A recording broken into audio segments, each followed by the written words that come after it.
bu cür parıldı. Birinci dəfədən effekti bax bu. Anası belə özü şokdadır. Pasientimizə həm qan lazma terapiya etdik, həm də indi üzünə azon qazı vurulacaq. Üzə azon terapiya zamanı biz ümumiyyətlə keyidicilərdən istifadə etmirik. Çünki artıq ona ehtiyac yoxdur. Üzün, yəni sinirlərini keyitmək olmaz.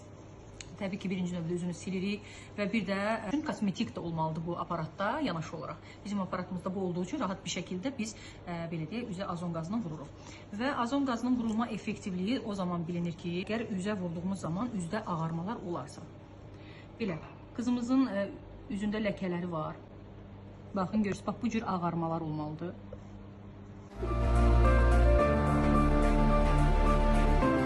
Üzdə sonra isinmələr başlayacaq. Təbii ki, vurduğumuz dozdan çox önəmlidir. Sadəcə azon qazı vurulur. Başqa heç bir şey vurulmur. Qaz doldurulur bura və dərinin özünə azon qazı vurulur.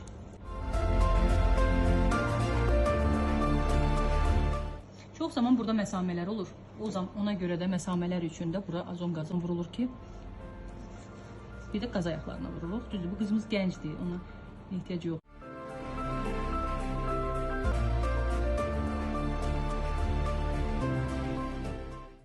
Gərilmə, dartılma olduğu üçün baxın bu cür parıldı. Birinci dəfədən effekti bax bu. Anası belə özü şokdadır. Belə. Çox şükürlər. Hər şey gözəl olur. Can, sağ ol.